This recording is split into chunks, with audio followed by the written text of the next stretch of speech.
Hello and welcome to the 3inMidfield podcast, the podcast where three friends who had their dreams being professional footballers dashed away as children when they all discovered food have their say. Well done.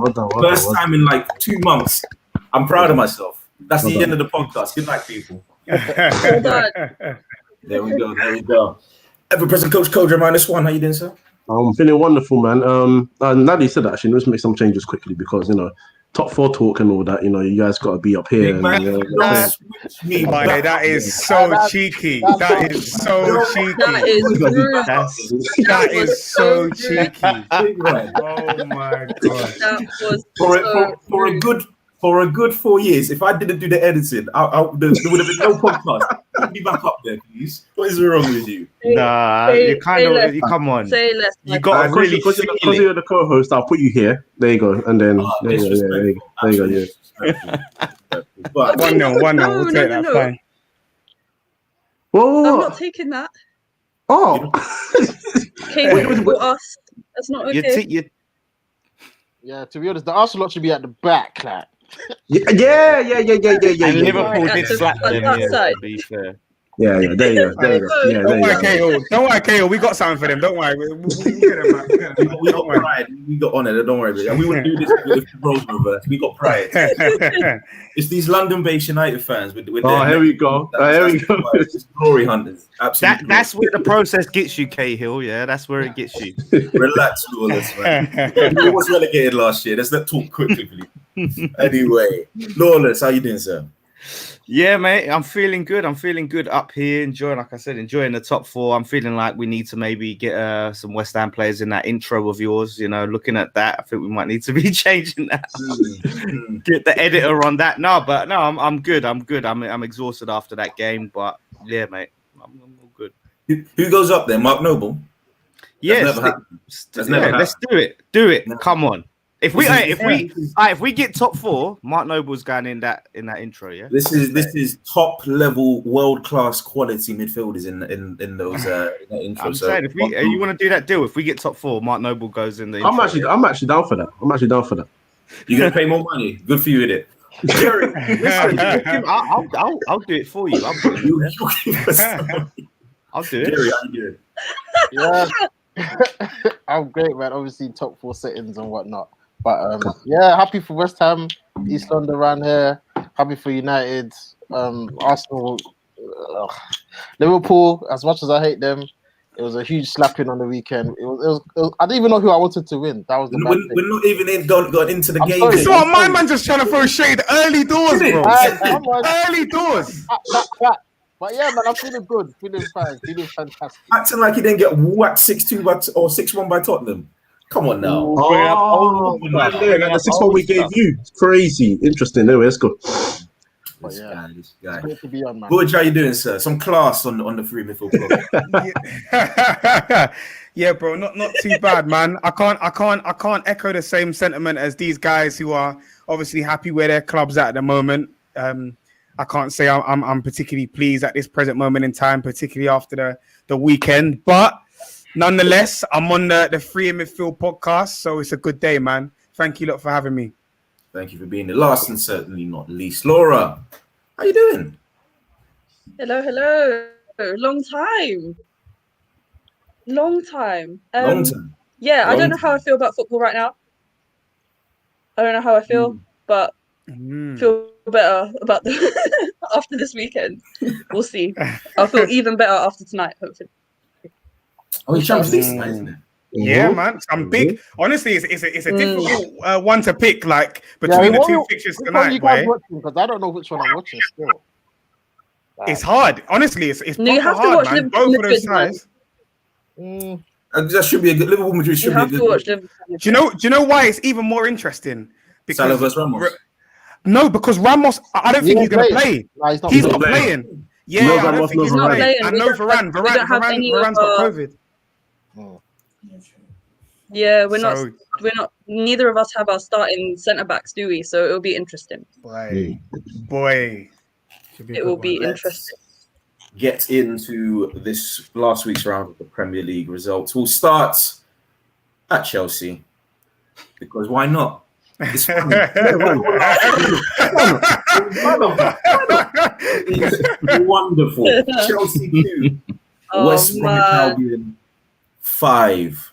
1, 2, 3, 4, 5. 5 goals. Unbelievable performance from West Brom. So let's get into it. Christian Pulisic gives them the lead. Then Thiago Silva gets a double yellow card, getting him sent off. Stupid tackle. And then Matthias Pereira. It was Matthias Pereira's show. 2 goals from him. Callum Robinson. Diagne Mason Mount gets in consolation. Callum Robinson on the 90 plus 1 minute gets their 5th. Sam Allardyce. Let's start there. Do you think there is an inkling, like a possibility, that he can somehow pull off one last magic trick? We'll go to you, Jerry, because you're shaking your head instantly. No chance, man. It's too late. A little too late, isn't it? Too late, man. If I look at the table, the 8 points from safety, nah, man. 8 points from safety, 8 games remaining. Newcastle not in the best of form. Excluding this weekend because another team you can laugh at. And Brighton, you never know with Brighton. It's a possibility. Lawless? All right, go on, Lawless. Yeah, no, I mean, look, obviously, former manager, Big Sam. You should know being in the relegation battle as well. Yeah, former West Ham manager, potentially future Arsenal manager, you never know.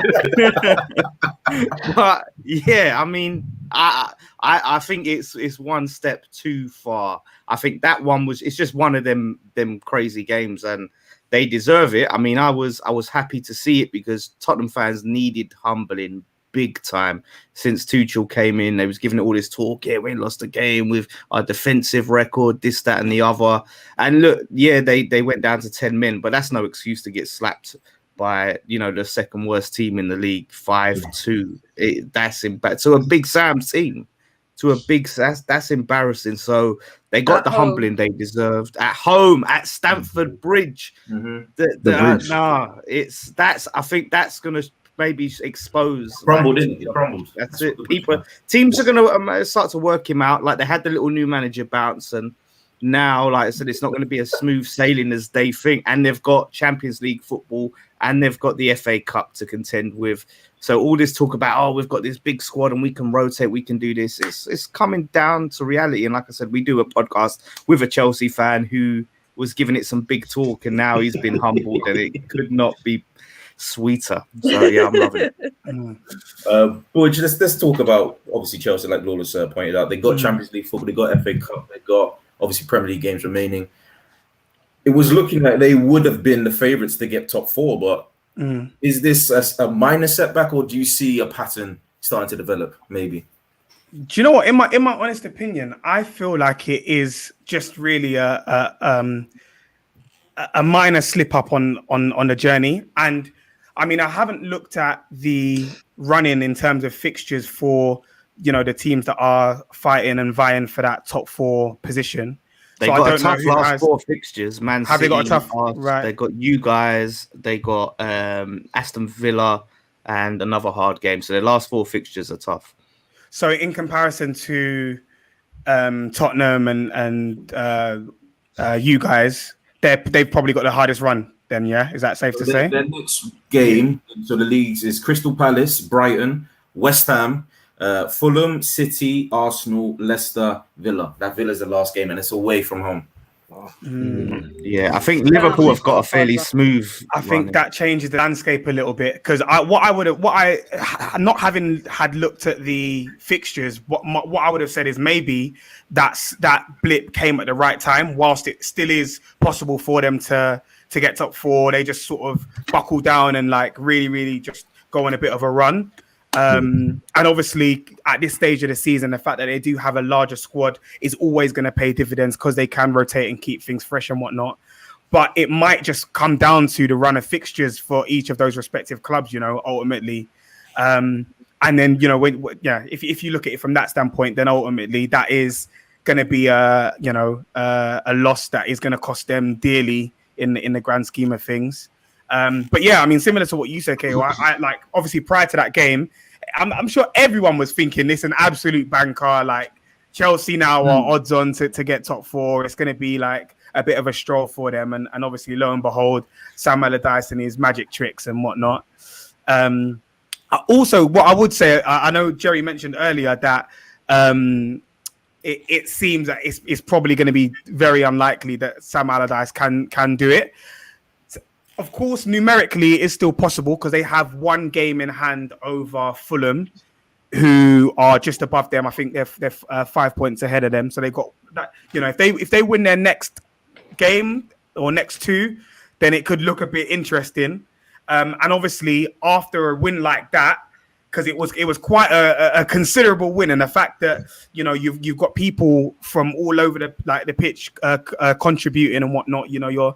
You've got your key guys getting in and contributing with the goals. If they can build on that and draw confidence from that in the next few games, then obviously that's going to be absolutely key.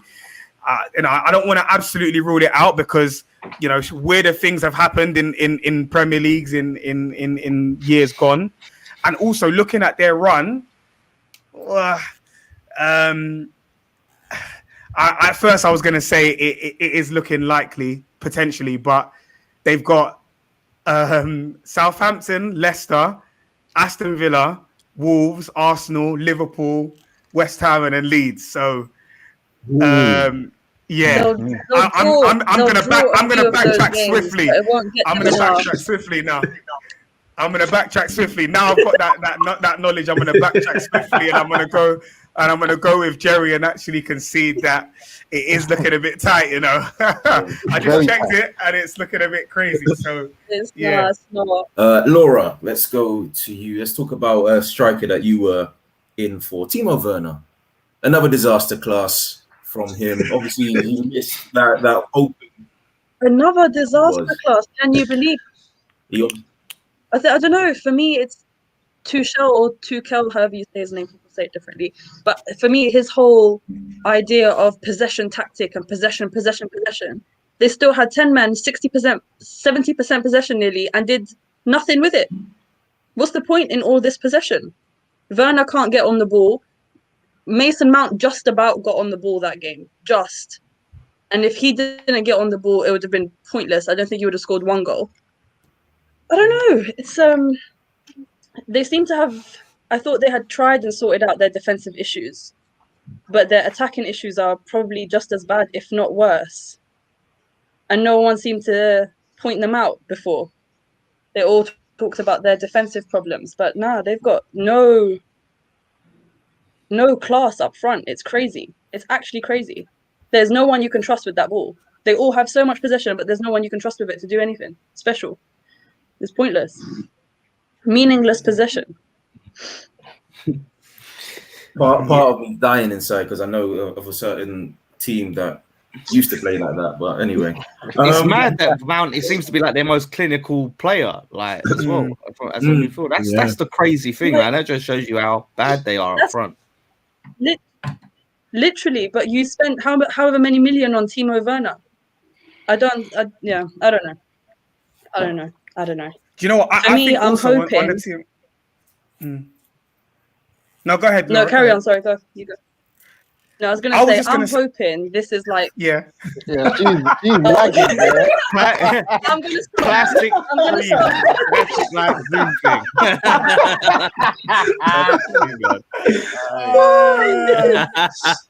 Laura. I'm going to stop. You go. No, Laura, go. No, go. Okay, go on, boy. Laura, I was just... This is bad. Yeah, the lagging is crazy. Let's go. All I was going to do to add to Laura's point is I was going to say Chelsea are in a position where they've spent so much money on Timo Werner. It's like they have to play him. It's a similar situation with Havertz. Like you spent the big bucks on these players. You have to somehow shoehorn them into the team. What I think potentially could help both Chelsea and Timo Werner is if he's just afforded a little bit of time just out of the team, out of the spotlight, right? There's been a lot of talk recently about Tammy Abraham and the fact that he's at present not getting a fair run in the team, and comparing him to other strikers under the age of 23, he looks like he is at the top of the totem pole in terms of goal contributions. Is he not injured right now? He's just been dropped. I don't think he's injured. I'm not entirely sure. I think he's injured, you know. Is he not? No, not to my knowledge. I just don't think Tuchel likes him. Yeah. Wow. So you see what I mean? So and if that is the case, I just think that I just think it would. I think it would do. I think it, and even if it isn't, let's say even if it is the argument that Tammy Abraham is injured, I just think that Timo Werner would benefit him just having a bit of a spell on the sideline.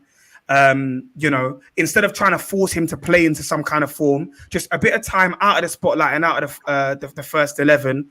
Bring in a Giroud, who you know, whilst he's not particularly prolific, you know, he can do a job up front. He can score goals. He can bring other people into play.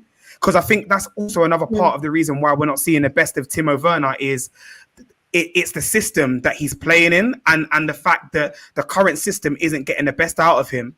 And there's also been a lot of question marks over other players in that Chelsea team in terms of their wide men. You've got Ziyech, who there's been question marks around. You've got Pulisic, who there's been question marks around. Why don't you play Giroud, who we know can bring other players into play very, very well and link up and combine very well, which would then get the best out of those wide players. Leave Timo Werner out of the spotlight for a little while, and then he can be reintroduced further down the line. But I just feel like there's a lot of pressure on him. He knows it. That big price tag, the expectation for him to do well and to score. I think it like a lot of this stuff, particularly when it comes to strikers, a lot of it is mental and psychological. You know what I mean? We know we've seen him in previous seasons. We've seen him in the Bundesliga. He knows how to score goals. He's a good player. But I think ultimately is down to the psychology of it all. And I think just a little bit of time out of the spotlight is going to do him the world of good ultimately. We must move on to we'll do a quick analysis of this one. Go to you, Coach. Leicester 0, Manchester City 2. It's obviously, it seems like a formality that Manchester City will win the league. Goals from Benjamin Mendy and Gabriel Jesus, who hasn't exactly been lighting up the Premier League. Would you say it was a strong Manchester City performance, or did Leicester just capitulate? No, City were good. I think the difference was in the first game. I think the stats were quite similar in terms of possession. You know that City dominate the ball. You know they're going to dominate the ball when you play against them. You know they're going to have a lot more shots. So it's just about how you hit them. I said it earlier this season. It was a lot more easier to hit City on the counter, and Leicester hit them deadly, very, very well on the counter in that game. But it's not so easy anymore. They've sorted out the defense. Midfield, they're doing the work a lot more better to help the defense clean up any sort of counter-attacking issue, to win the ball a lot more higher up. So City and Leicester approached the game the same way they did the reverse fixture. It's just that City have upped their levels, and that's why they are where they are right now. They're clear of everybody, and you can see the difference. As soon as they got the ball back, they were a danger every time. Benjamin Mendy, very composed, very good finish. Gabriel Jesus squared it to Sterling, who I thought was going to finish, but didn't, and then passed it back. Either way, they got their goals. It was one of those performances. I don't think it was anything much to say other than that. Leicester thought they could play the game the same way they did, and I don't blame them. If you got the result in the first fixture, you hope to do the same in the second. But the way City defend counter-attacks now is 10 times better than they were doing at the beginning. So that's the difference between that game and obviously the game they played this weekend. Obviously, Champions League is back. Let's go to you, Jerry. Do City need to? Is this the best opportunity for City to win a Champions League that they've desperately been after? Looking at their side of the draw, I wouldn't say it's the easiest because I think people are writing off Dortmund too easily. I mean, Haaland. They're fifth in the Bundesliga, man. This is Champions League, man. Like, you know, Haaland today, this is like his audition. He's going to be on it. He's going to be on it today. You got Jude Bellingham. I think he's a nice, tidy player. Obviously, I think Sancho's 17, out. 18, though, man. He's still good, though. He's a unit, man. He's a big lad. But yeah, I think Dortmund could hurt them tonight. But I think City should at least go to the semis. But when it gets to the semis now, that's when I think coming against another quality side like PSG or if it's Bayern, that's when the real test. If they get to the final, I think they're winning that easily. But it's just how they're going to get there if they get past Dortmund tonight and obviously the semi-final. But City, yeah, man, I think this season, the way they've gone about it, it's not the same as the Centurions or the back-to-back. It's It's more just get the job done. Like you said, the Leicester game. Yeah, they played all right, but I didn't see Leicester scoring, and I knew City eventually will just pick their moment, and they got the 2 goals and another win, and they're on their way, man. And the clean sheet again. The defense has improved. You got Stones coming into his game. I mean, yeah, City, they look like the real deal. So I'll hate if they win it, but if they do, the quadruple talk, all of that, United fans, we should just oh man, I don't even want to think about it. Let's not think about that, please. Don't do that. Don't do that. Not now. It's scary. It's a scary time, to be honest, because they look like they could win all 4, to be honest. But They do. We'll see. I don't think there's a game. There's another game on Saturday that was really special. So I said we go to Sunday. Right? No, look at you. Look at you. Look at you. Look at you. Look at you. I didn't wear the shirt for no reason, Cahill. All right. I didn't wear it for no reason. Where's your shirt, Cahill? Where's your shirt? Yeah. Sharp in it. Where's your shirt? Arsenal nil. I'll wear the shirt when they do make me proud. That's when I wear the bloody shirt. Arsenal nil. Liverpool 3. Let's start. Let's be miserable first. Let's be miserable first. Yeah. Let's go to you, Bush. Another game. Hey, Bush does not look impressed. Another game. You're disgusting. I know you're watching the game like that. You're looking at the game like this. Oh, I just know it. Oh my God. Let me get the questions out. Another game where Arsenal absolutely embarrassed us this season.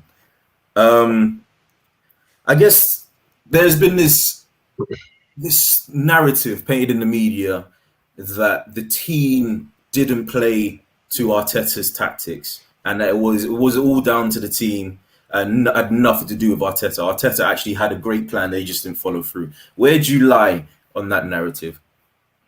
I don't actually agree with it, because I feel like ultimately, when it comes to tactics and how well they're deployed, that sits entirely with the manager. So if a team or players on the pitch aren't playing to the manager's tactics, that, for me, how I interpret that is that he didn't make it explicitly clear enough.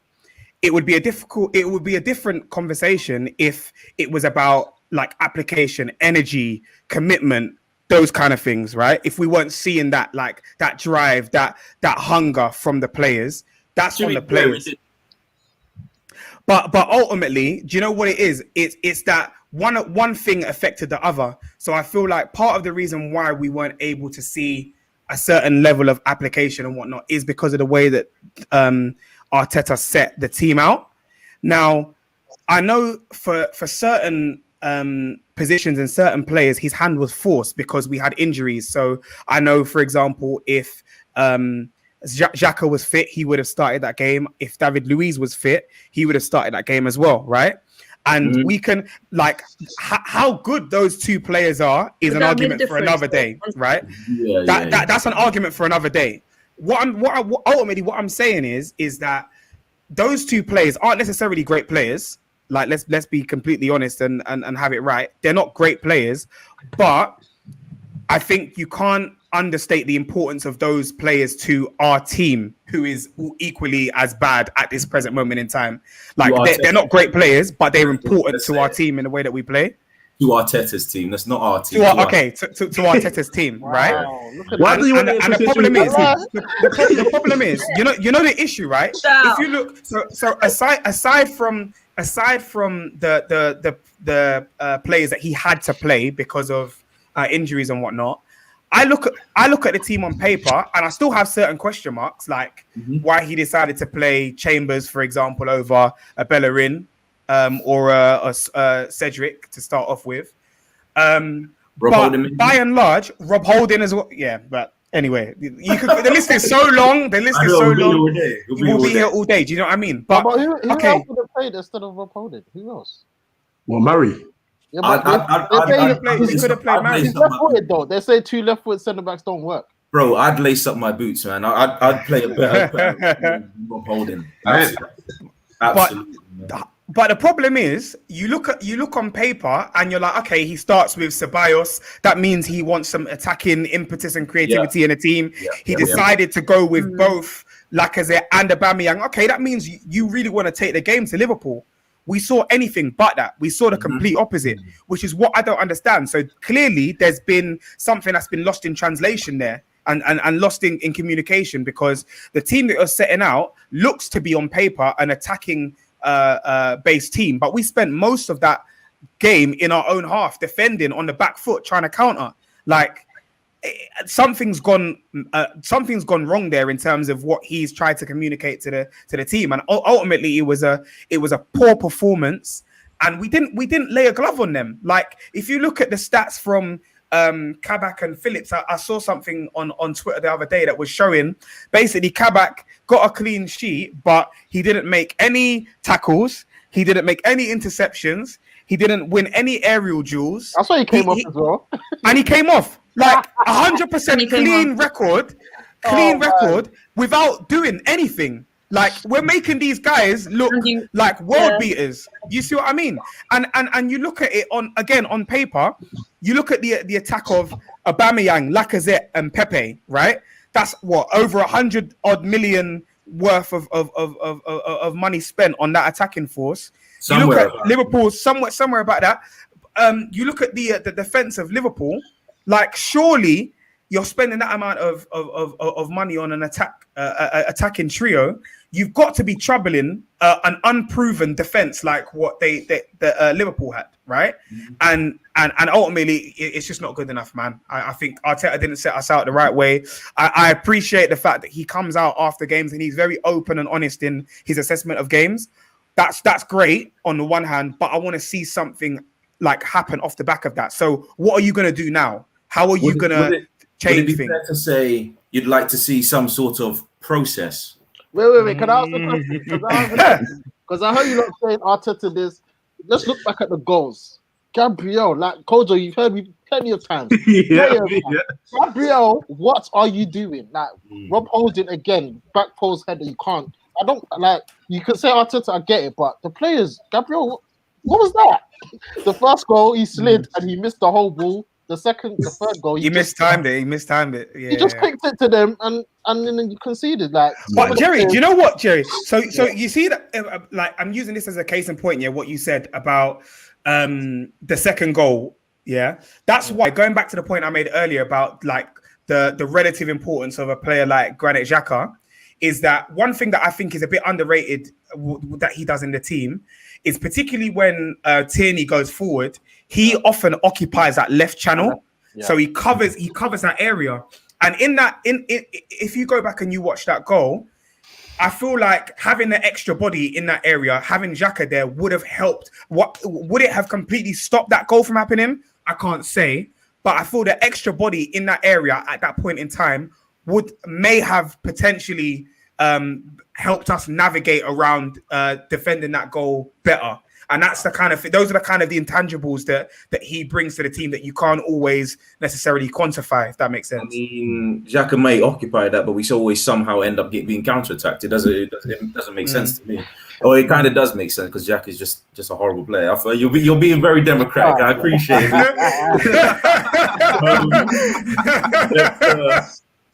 Let's go to talk about your point on Holding and like it's being players like individual errors from the players that the manager can't obviously calculate. Was it not Rob Holding that got beaten here by a 5'7" Raheem Sterling a few weeks? That's what I said. Yeah, and then it was him. The same mistake. Fast forward to last week or this week's game against Liverpool. He gets beaten here. I don't know how tall Jota is, but I don't think he's that big, much bigger than 5'7". So no, Jota's like 5'8". Yeah, so no. Exactly. So 1 inch. Exactly. So these are the types of decisions that you need to, or these are the types of incidents that you need to see and realize they can't be happening when you're an experienced Premier League defender. Yes, he cost, I don't know, was it 5 million and John Stones cost 50? Shout out Arsene Wenger. But it doesn't make any difference. You should not be beaten in the air by those players. It's impossible. Aubameyang, let's talk about him. Boy. I feel sorry for him at this point. I'm not gonna lie to you. What was that? I feel sorry for him. First of all, he needs to change his hairstyle. Why do you feel sorry for him? Why? Well, I'll tell you why. Firstly, the hairstyle should change because people are comparing it to Michael Cow in a particular episode of My Effing Kids, which I do not want to. I can't. Which is mad because Michael Cow was taking drugs in that episode, so I don't want to go any further than that. Honestly, the reason I feel sorry for him is because you have a £30 million striker doing a lot more defensive duty than attacking duty, and that's the best way I can say it.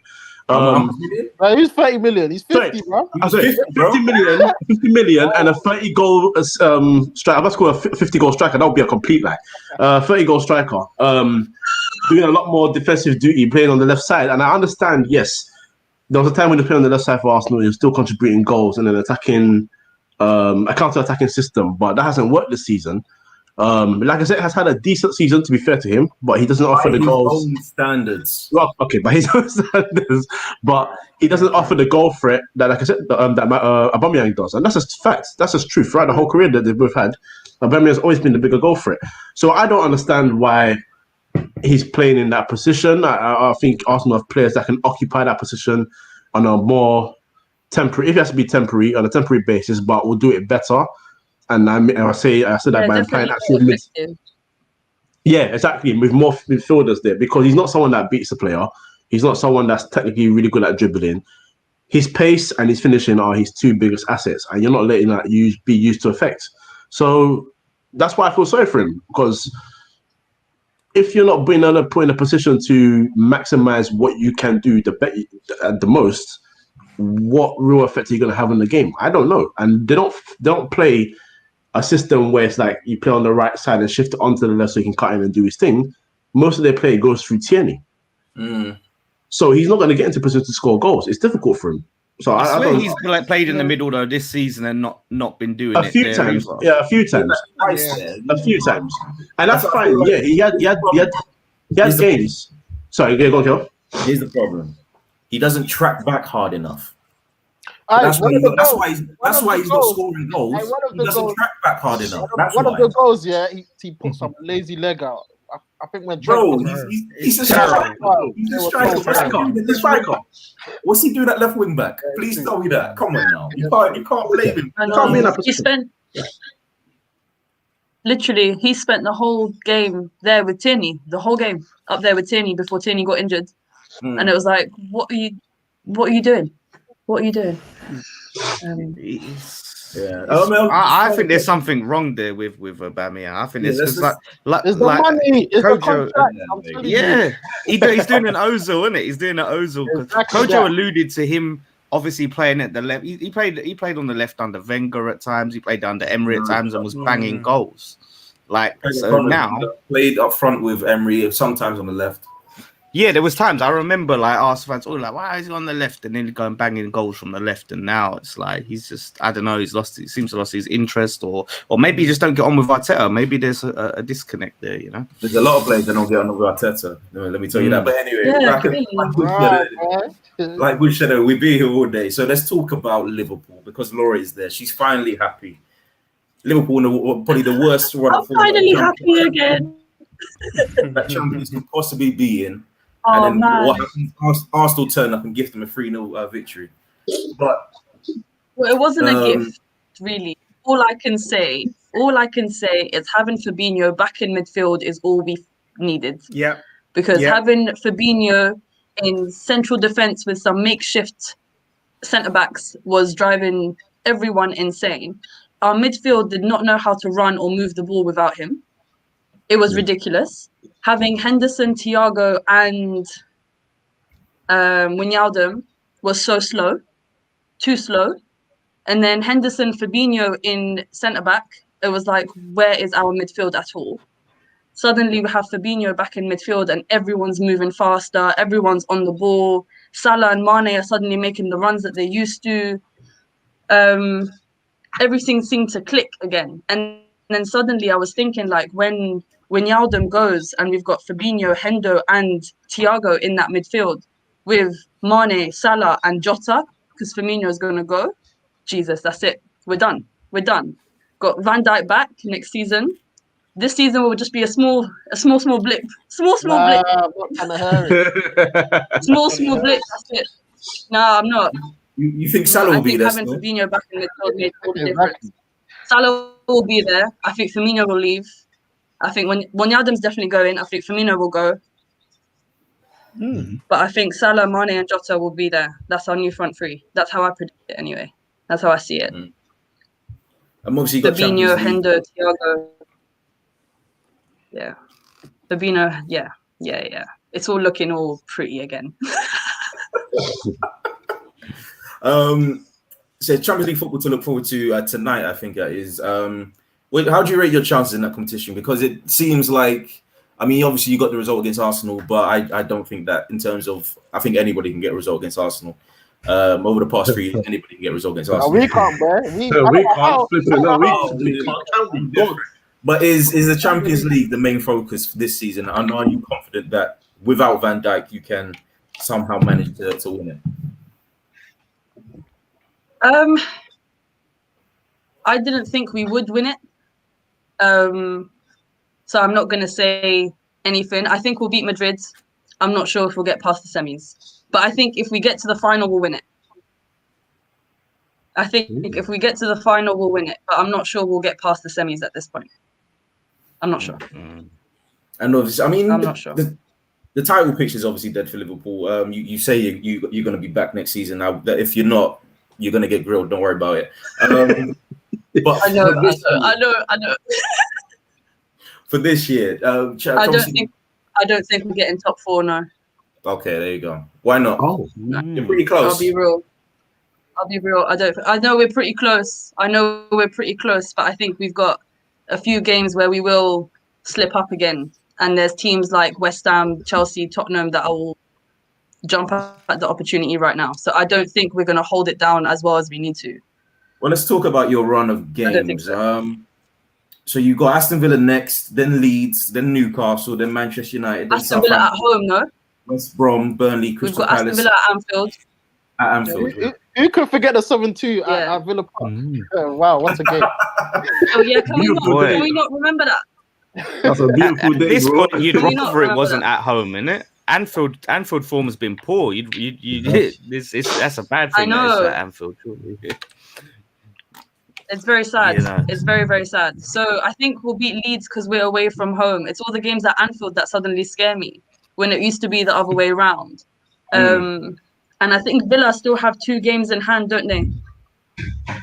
Yeah. So I don't know. They still have 2 games in hand. They have one game in hand. Yeah. And they're One. 4 points. Just one. They're Okay. 5 points behind you.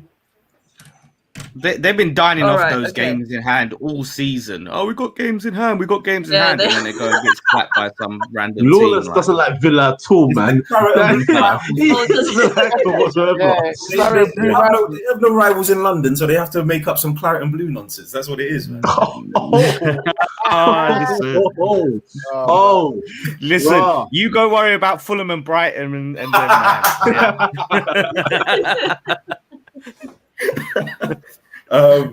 Let's go to Sunday.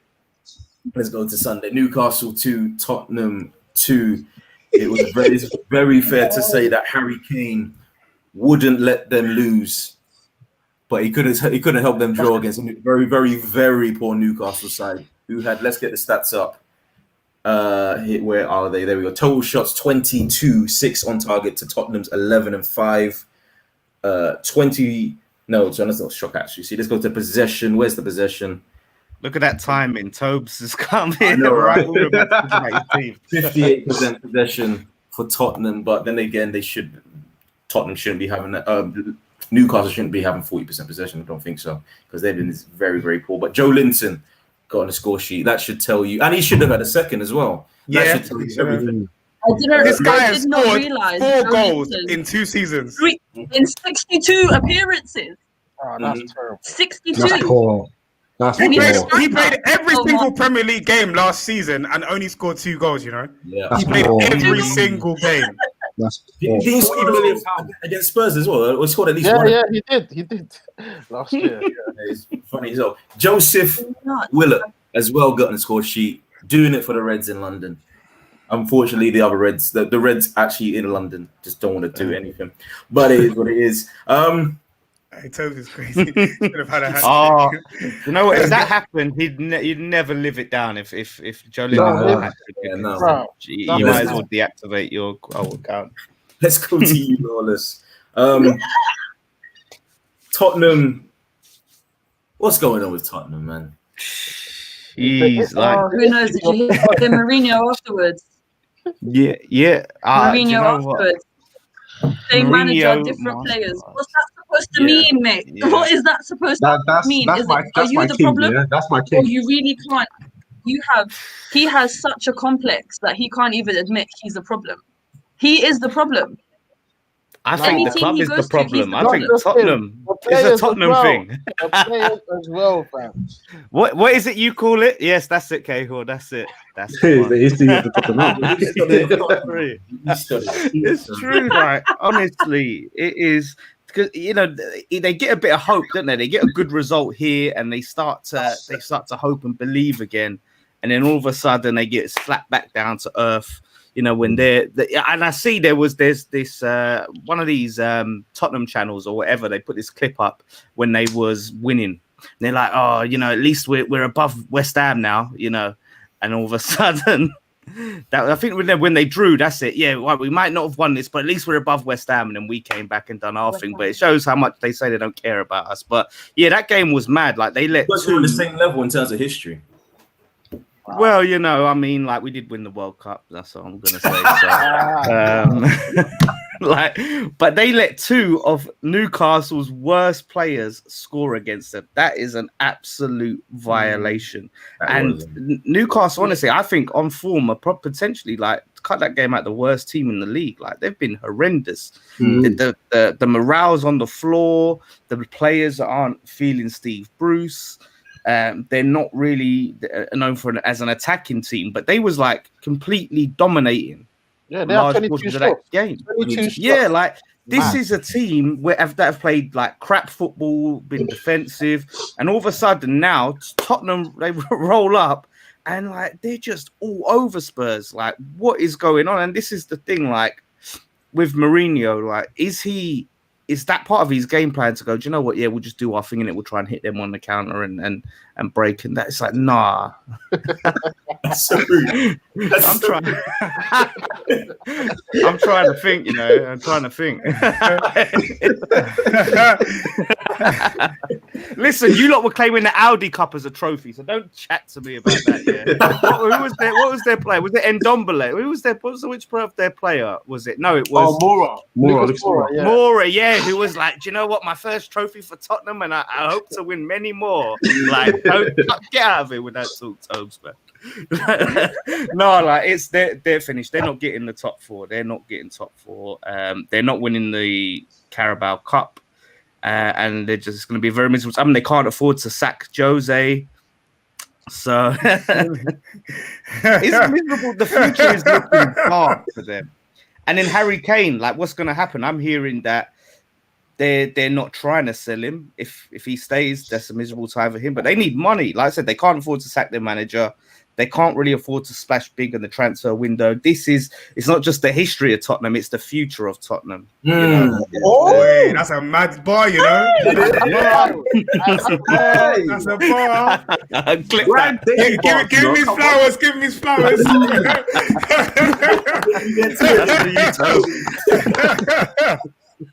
That's for Tobes. Let's have a quick let's go fingers up for actually not fingers up. Let's just say who's better out of the two players.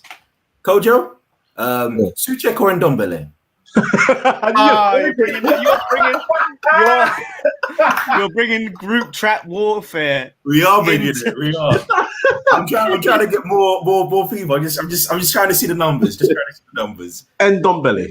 You're opening a can of worms here. Yeah, Ndombele, man. Laura. Sorry, Lawless.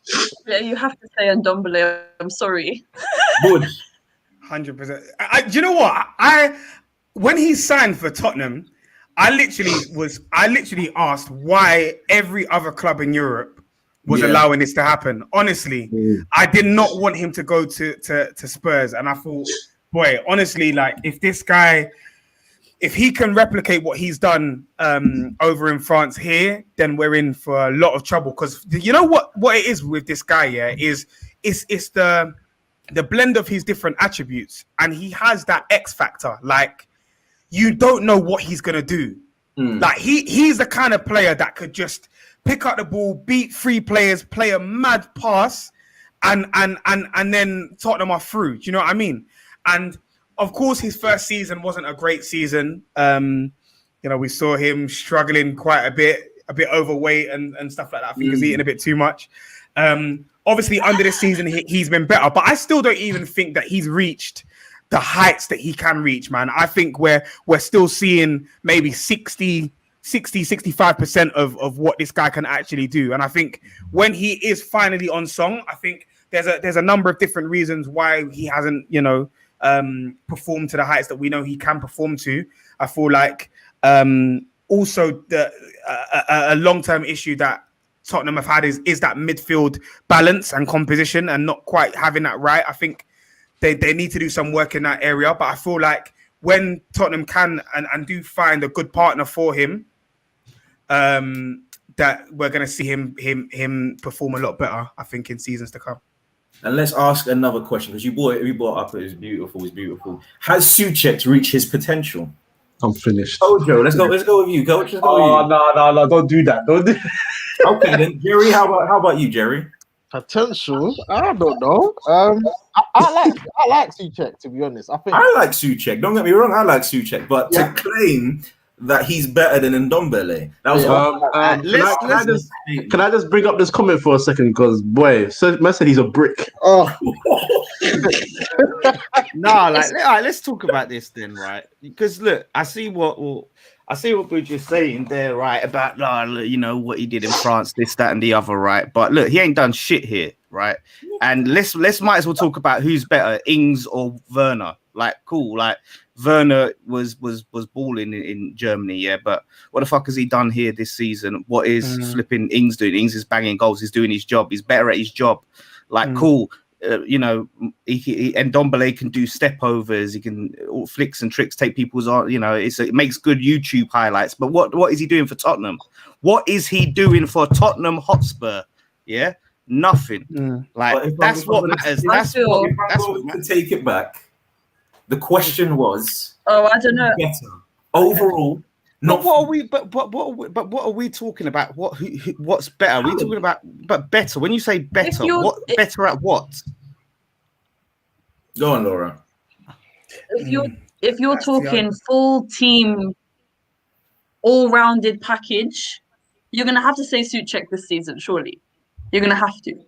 If you're talking individual class and player, then you would have to go Ndombele. But I genuinely believe that there's no player that can flourish under a manager like Jose Mourinho. I blame him for all of Tottenham's failures right now.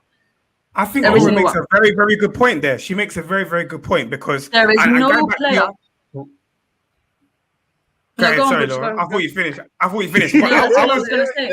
I agree with you because Kane's been on point. Lawless makes a good point, right? Really? Lawless makes a good point, right? Because we have to be very specific about what the debate is. Are we talking about the skill set of the player, like his attributes and what he can do with the ball, or are we talking about what their contribution is to their team? Right, those are two completely different arguments. Absolutely. So if you're looking at contribution, of course you can't argue that Souček has been more important and has been a better player this season for West Ham than Ndombele has been for Spurs. But if the argument is about ability, I think there's a complete gulf in quality between those two players ultimately, and this is why Laura's point is really important. Because it's about the systems, it's about the managers that both of these guys are playing for, right? Souček is playing for a manager and in a system that allows him to flourish and allows him to play. Like the way that the West Ham are set up allows to get the most out of him, right? The same can't be said at this point in time for Jose Mourinho and Spurs and getting the best out of Ndombele. He still doesn't even know his best back line, right? And he's always talking about the fact that it's not him. He's the same. I remember he got interviewed on 5 Live recently, and he was like, and they were asking him, what's the difference? Why aren't you able to still hold on to Leeds now in games? And he's like, same manager, different players. So he's always putting the blame on the players rather than being introspective and he's never the problem. He's never the problem. His ego, his head. The size of his head is too much. I can't listen to Mourinho talk. I can't watch him in a game. I just can't. It drives me bonkers. It's not even just the goals. Like, he's talking about goals, right? You go and compare stat by stat. You go tackles, interceptions, all of that. Like, if we're talking about being what Souček is, a box-to-box midfielder, yeah? In nearly every single stat, he is better.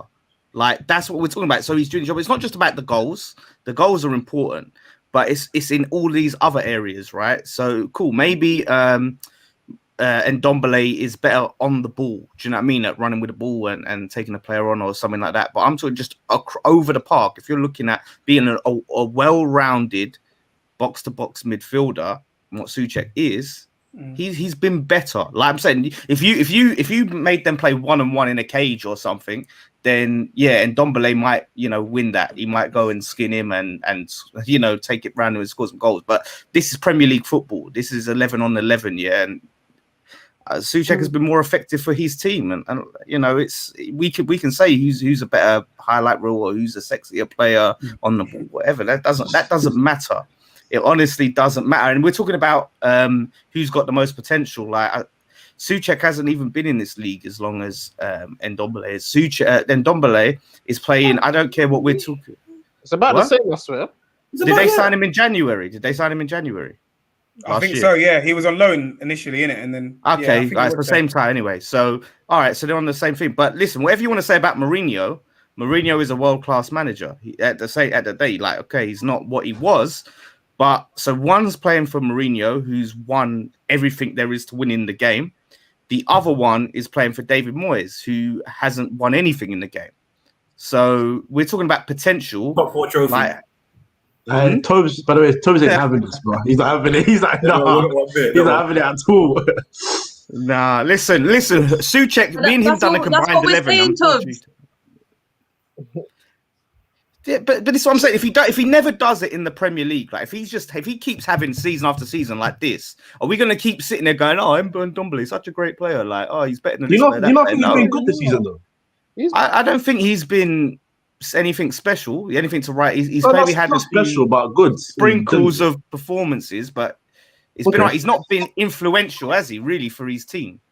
I can't think out any performance where you're like people going, "Oh, that Ndombele guy," like apart from Tottenham fans, like to that level, like to the level of the hype that he's getting. So if he doesn't kick on, what are we gonna say about him? He's had a good. So Toby's saying he's had a good season. He's had a decent season, but he's not pulling up trees, is he? Let's be real. Let's be real. Like let's see what happens. Tobes. We'll see next season, mate. I feel like if we let this go on, they'll just start having like a private conversation. Listen, me and him were always like this. But we must move on. Manchester United 2, Brighton and Albion 1. Danny. I was so sad, man. So sad. I was so sad. Obviously, he gets the trophy. I was like, come on, please.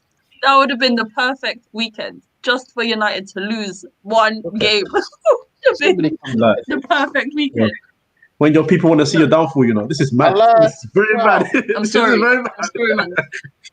I'm sorry, man. That's all I needed from this week. That was it. But it's all right. Marcus Rashford gets some level with a very tidy finish from someone who it was a striker's finish, I'd say. It's a very good finish. And then Mason Greenwood gets on the score sheet as well. Was that an assist from Paul Pogba, or was he trying to shoot? I think he was trying to shoot, but we'll take it. We'll take it as it comes. That's it. Also, this is funny. And Ndombele not pulling up trees because Souček eats the trees raw. I'm finished.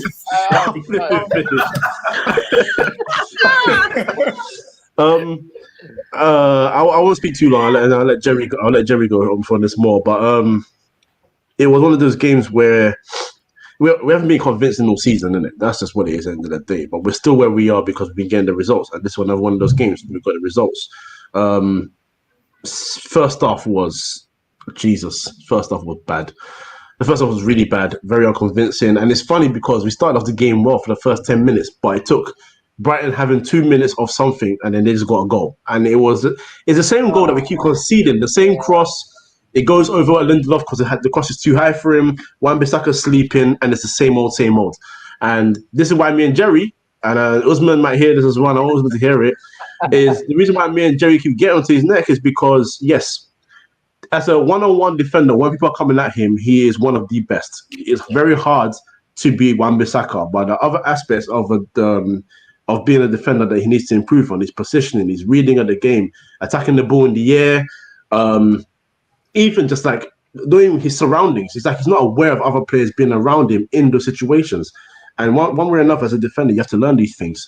So he's still convincing for me, but he is 21 or 22 now. So I will have a level of patience for him. By the end of the day, it was just one of those games again where we're just getting results. And that's how it's been the whole season. I think we are a bit unsatisfied because the convincing performances are very far in between. They're not next to each other. You don't have 5 in a row where you're like we're dominant and then they pulled one out. It's very, very up and down with United. So look, we got the win. I can't be mad at that. I will never be mad at that. I think Bruno got another assist, didn't he? Pogba got an assist as well. Yeah, he passed it to Rashford. Yeah. And Greenwood needed the goal. Greenwood needed the goal. So yeah, I'm happy. But no, let Jerry go because yeah. Well, let's go to you, Jerry. Obviously, the major talking point is, has Ole progressed Manchester United? Let's talk about it, because last year I think you had something like 43 points. Question. You're in a Europa League quarterfinal. You're possibly one of the favourites, but you obviously did lose the FA Cup. Oh no, league was it FA Cup or League Cup? To Leicester. FA Cup was lost to Leicester, and then you lost to Man City in the semi-final. So is it? Can you say it's progress? If we look at the league paper, obviously last year I think we was 14 points behind what we was now. So if you look at it in that sense, yes, we've got more points, we scored more goals. However, going out of the Champions League group stages, that is sackable for me. That I still haven't gone over that. Another semi-final bottled, big red cross. FA Cup last week or 2 weeks, wherever it was. Leicester, big red cross. We're in the Europa League now. It's funny because we wasn't even in that competition at the start. So even if we do win it, yeah, it's a trophy on our credit, but we shouldn't even be in that competition anyway. So for him getting out of the Champions League, the only redeeming thing he could do is to win the Europa League. If he doesn't do that, and we finish second, I mean, progress is there, but we're still playing the same dead football. Like, we're trotting along, getting the results. Is it sustainable? I don't think so. But if we're talking about league position, when people talk about progress and that, from when he took us over from 6th to 3rd, if we finish second, you can't argue that second. But isn't it a case of Manchester United fans eating their cake and what? I forgot the saying. I don't know why that saying just having their cake and eating it. Wanting to have their cake. There we go. Yeah. Obviously, a top 2 finish and the Europa League win. Isn't that excellent? I think that's excellent. No? When we say excellent, a lot of fans say we're lowering the standards. We are, because of where we've been with the previous managers. But you're talking about, obviously, I'm going to quote a certain Portuguese legend of Manchester United. You're talking about football heritage. If I was to talk about football heritage and say Arsenal Champions League by now, but I can't talk about it because we're not the same team. You're not the same team anymore. You have to grow from that position. No? Yeah, so winning the Europa League and getting top 2 in Ollie's tenure, I mean, gradually going up is improving. So if he does do that, people say with the new contract and whatnot, if he does win Europa League and gets top 2, I'm sorry, you can't sack him. Like he's done a great job. Because at the start of the season, a lot of people wouldn't have predicted second. So for him, people say, everyone's played crap. and Liverpool injury. For me, I don't really care about that stuff. If we finish second, we deserve to be. The league table don't lie. I don't care if Liverpool had injuries, Chelsea sacked their manager.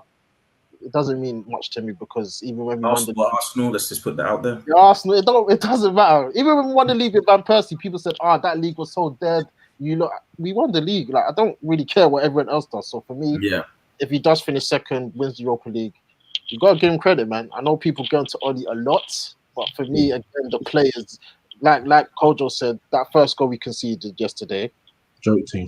Bissaka, what are you doing? Like, how's Welbeck coming across? You don't even know where he is, and then people say it's the systems. I get, it's the systems, but the players, some of them need to hold responsibility because they're getting away with murder, and I don't like that. The first thing we do in this new generation of fans is, manager, straight away. We're not watching the game. I'm watching players on the pitch.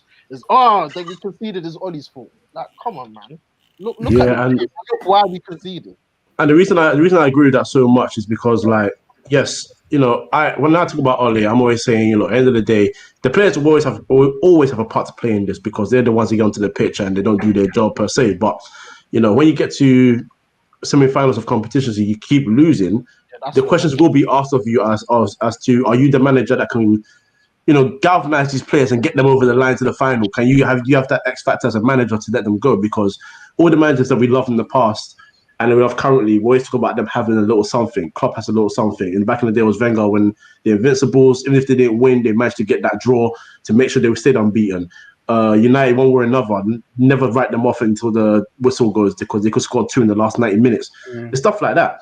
But at the same time, as much as we complain about these managers, we always bring it back up, man. I have to bring it back. But at the same time, we complain about these players, these managers, but the players have been here. A lot of these players have been at United for a while, and they've not been doing the job. Same as Tottenham. A lot of those players have been at Tottenham for a while, and they haven't been doing the job. A lot of these players have been at Arsenal for a while, and they haven't been doing the job. So we talk about these managers, but players are, because it's so much easier to sack a manager than to sack a player. It's so much easier. Managers come and go. Players stay on a longer time. Yes, players will be here a year and a bit, but you'll always get a transfer fee or something unless it's a contract for a year. Managers come and go no matter what happens. So there's always going to be a blame game on managers because they're the first to go. And then you can talk about the board and everything after, but unless the board themselves agree to sell and let themselves relinquish their control, they'll never go anywhere. And that's the way it will be for the rest of these clubs. So, the players, this is where we have to get into the players. They have been unconvincing this season. They make a lot of errors, a lot of individual errors, and it leads to goals. And a lot of people don't seem to want to give players accountability, but we're in the era of people supporting players a lot more than the teams. Oh, that makes me sick. Also, man. So you got people that follow players as they leave a club and they go support that club. And you have the same thing with managers now as well. You have people that love managers and they'll follow their manager to another club. So the tribalism of them supporting their clubs is not there anymore. So that's why they don't really care whether a manager comes and goes. If Pogba is not thriving under Jose Mourinho, it has to be Jose Mourinho's fault. And I've sat here and I've defended Pogba, but there was a lot of times when Pogba was just poor, and that's the truth. So you gotta just keep it balanced. But look, at the end of the day, he has to. When he first joined the club, he did say that he wants to win stuff, and this is United. We have to win stuff. It was only recently that he came up with that stuff comment about egos and stuff. That for me is a load of nonsense. Yeah, that was rubbish. That's a load of nonsense. You're in the competition again. You got Granada. I said it. Do not be complacent. You might think they're easy for United. There's no such thing because we thought Bilbao were easy, and that was under Alex Ferguson, and we got balled out against. We thought Celta Vigo in the semi-final, which is Mourinho, would be easy. We got saved in the last minute by Bailly blocking a shot. So, Granada are not easy. And then if we do beat them, it's Roma or Ajax, and that's not an easy tie either. We've beat Ajax before, but it's a 2-legged tie. So we just got to be careful and see how it goes. But I feel like he has to win this one. Top 4 is looking like a certainty, but I think he has to try and get this Europa League. I'll be more forgiven if he loses a final rather than a semi-final. If he loses a final, that's a one-off game. Semi-final, after 2 legs, there's a problem. There's a big problem. I mean, Tottenham beat Ajax, so they're nothing, man. Don't worry about Ajax. We move on to the final game that we are going to discuss. Look at the smile on Lawless's face right there. Wolverhampton Wanderers 2. Come on, you Irons. Come on. Absolutely shameless. Shame United fans. Listen, Jay Lee's in Newham now. I'm taking to Auntie Kate. She's gonna come and chop some good jollof rice, bro. You know what I'm saying? Yeah, Kate. I know about Kate. Hey, That's my auntie, blood. Oh my days, cold. Jerry, come true. I'll get you come true. Oh my days. Literally, haven't been to Kate's for a while, man. I need it. Need Kate's in my life. Come true. West Ham 3. Let's get that out. The goals from Hesse Lingard. I'm calling him Hesse Lingard because he's not the English guy. Pablo Fornal has also got the score sheet. And honestly, when Pablo Fornal's got the score sheet, I thought West Ham were going to cruise it. Jared Bowen then makes it 3. Leander Dendoncker gets it first. And then Fabio Silva with a tight and very good finish. I'd say for Wolves fans, it looks very promising because it was a good finish. I feel like at 18, I think the pressure may have got to him, but that was a very good finish nonetheless. But let's get to West Ham. Top 4. Are you going to do it, Dan? Are you going to do it? Do you know what? This was the game. We had the news that Declan Rice is injured, going to be out for like 4 to 6 weeks apparently. And that was a big worry going into this game. I was like, no, because the salt is just pouring through the screen. I love it. I love it. Honestly, the salt is pouring through. Look at this. Listen, just for the lols, please. I need Champions League. Okay. Look what Tottenham done in the Europa League. Where are they? There we go. It's looking good, but I was getting deja vu. I'm not gonna lie when that second goal went in. It was both goals came at very similar times as the Arsenal goals. Yeah. So we was like, I was sitting there, I was like, no, like if we would have done that again, I would have been finished. I don't think I would have watched West Ham again this season. I couldn't have done it. The pain of it would have been too strong. But it was a Jesse Lingard masterclass on a positive note. Like the guy was unreal. Like scored a goal, got an assist, and done a madness to help. The assist that Arthur Masuaku gave to Fornal. So yeah, the guy was just completely on fire. But it was just weird. It almost seems like scoring 3 goals early it's a bit dangerous because it gives that other team at that point they've got nothing to lose. Yep. But to just go for it, and you've got something to lose. You've got your lead to lose, and I feel like we need to find a way to take advantage of that. To know that okay, they're just gonna throw caution to the wind and just come at us. We need to find a way to exploit that and exploit them where they're going to be exposed at the back, but. We seem to start to panic. We seem to just completely breeze teams at the start, and then all of a sudden it's like they're like, "Right, we might as well go for it." And we're like, "Geez, what are we gonna do?" So it's looking good. Like I was worried without Declan Rice, but we passed that test. I think the problem is with Noble. Every time Moyes has tried to play him as an attacking midfielder, like he's played for the pitch rather than sit in there because obviously Rice and Souček have been there. Now he's playing deeper. He had a good game yesterday, so I think. We can keep ticking along. It's all about if Antonio is injured. Yeah, the injury's it's a big yeah. Souček seems to be all right. Lingard took a bit of a kick in. I think he's okay. He had obviously a bust up. There was it Neto was like trying to get onto him for holding the ball in the corner. Like that's what I don't get what the problem with that is. Like, listen, you should have been in a situation where you weren't worrying about us holding the ball in the corner, mate. You should have put a ball in the net a third time. So don't worry about that. But yeah, Antonio, I need to see what's happening with Antonio because he is going to be key. But Leicester's next. All the teams around us as well, our top 4 rivals, except for Liverpool and Man United, dropped points. So they were slipping at the falling at the hurdles. We just kept on doing our thing. We've got Leicester next. If we can win that game, we go 1 point behind Leicester. That's going to be big. And it's at home where we've been strong. I'm not taking that for granted, but we've been strong there. Then after that, we got Newcastle. We got like teams like Southampton last game of the season. We've got West Brom. We've got like Everton at home. Again, we slapped them earlier in the season. I think we've got Fulham. So Kojo, put that down. Put that down. Chelsea. You know what? If we beat Chelsea, like it's done. Like we've got it. If we beat Chelsea at home, you might as well just start playing that Champions League music all around. Like, I'm gonna be there on like with a little bus with speakers on the side of it, playing Champions League music around here. So that's big, yeah. So no, listen, I'm just happy that we got over the line on that game because it was horrible. How much you want for Jesse Lingard? Coach, what are you saying? I'm saying 30. You know. Hey, bro. No. This is East London things, bro. Give them bonus discount 50% off. No. 30. 15 mil, man. Take him. 15 mil, bro. That was the price that I heard originally. Yeah, it was 15 mil. Like before, it was about a few weeks ago. It was floating around 15 mil, and like it's annoying that the price tag is potentially going up by what he's doing with us. Like we're West Ham is pushing up the price tag. Yeah, like that Simon Jordan guy on TalkSport was like, oh yeah, 60 mil. 60? Like the guy's got 1 year left on his deal. He barely played in 2 years and he's in his late 20s. Like, I'm sorry. Wait. I think that's what everyone forgets. I think everyone still sees him as this wonder kid. They don't realize that he's like, do you know what I mean? He's like 29. Yeah. He's 20 years old. He's got when he comes back, if he does come back to United after the loan ends, he's got a year left on his contract, and he says £60 million.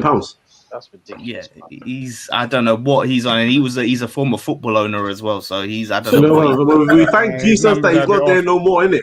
You know what I'm saying? Yeah. But he surely, I think it's in his best interest to come, like Lingard, because Ollie probably doesn't really have much faith in him to see that he hasn't really been giving him much of a chance of his past couple of years. So look, he's doing it now. I'd rather, if I was him, I'd rather not take that risk and go, let me see what can happen at Man United. You know what I mean? And then you go and then you get left by the wayside if Man United go and sign another player, or they persist with Martial just because they spent 50 million on him or whatever. So I'm being quite negative here, but would you prefer another loan deal instead of signing him outright, just in case he isn't as good as what he's done? Well, of course, I prefer the loan deal, because then that way, if he goes on a madness, we get him free. Like I can't see Man United. That's a free transfer. Yeah. Like listen, Lola, see you forget who Man United are, bro. We nearly lost Phil Jones, and with 6 months left, and they give him a new contract. Yeah. Lingard will get a new contract quick. Trust me. So that's what I'm saying. Listen, he's got a year left at the end of this loan deal. Just buy him for a cut price deal, because they will have to sell. If he's not part of the squad plans and he's got a year left, they're going to have to take a cut price deal. That's how football works, and that's how it goes. So I think if you're going to get him, you should get him for about 15 million. All banter aside, I don't think he should cost any more than 15 million. Honestly, yeah. I think if West Ham can get that over the line, then literally, like everyone at the board and everyone involved in recruitment at that club needs to have serious flowers and accolades given to them, man, because you look at how astute and clever the signings that they've made have been, man. Kufal, Souček, these guys have come in and hit the ground running, man. And if they can add Jesse Lingard to that on a permanent basis as well, I think these guys deserve a round of applause. Honestly. How much was Souček? How much was he? Souček was, I think it was like 16. Yeah. No, Jesse has to go for 30. He has to. What's Souček's price got to do with anything? Yeah, what's that? Lingard's one of your most important players now. Like without him, you will not be in this top four. I mean, Felipe Anderson was like 45, wasn't he? Yeah, he was. Yeah. Maybe we could do a swap deal. You guys can have Felipe. We could have Ras. Give me Ras. And what, you want Basmati long grain? Like,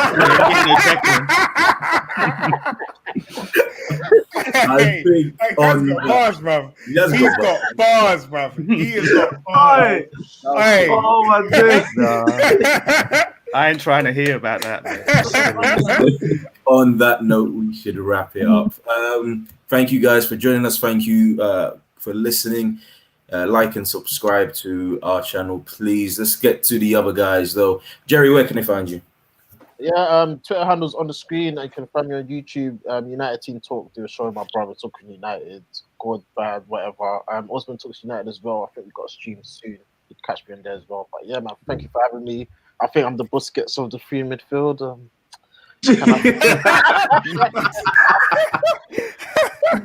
Wait, was Xavi Iniesta in that intro? I don't think I saw them. They are. All three of them were. All three of them were. Okay. Yeah. Xavi Iniesta and Xavi KO. How many Iniesta? He's Xavi. That's it. That's as simple as it gets. Disrespectful. No, we're not getting into this. We're not getting into this. Anyway, Dan, where can they find you? Mark Noble soon come in it. That's what we're saying. That's it. No, yeah. So you find me obviously my @ on screen on Twitter, West Ham Fan TV on everything else, YouTube, all of that, watch alongs, all of them things. Pushing my third channel, Dan, Damo, and Jason, my other friends. The only Jesse Lingard hater in the West Ham fan base, Jace. That guy is something else. So yeah, we do our channel. Still till now. He's saying end of season review. I'm reserving. He's just hoping that maybe he trips and slips and he can say, "I told you." Like it's honestly, yeah, he's still not budging after the stats. So yeah, he's something else. That guy. Where can they find you?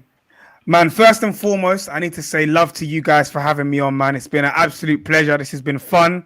We 100% need to do this again sometime soon, man. This has been great. But yeah, man, you can find me on Instagram and on Twitter at Talk to Budge. I've just recently started my YouTube channel, so please, guys, show that some love. Subscribe, hit the like button, and all the rest of the good stuff. I'm building it from the ground up, man, literally from the grassroots. So would love if you guys could show that some support and love.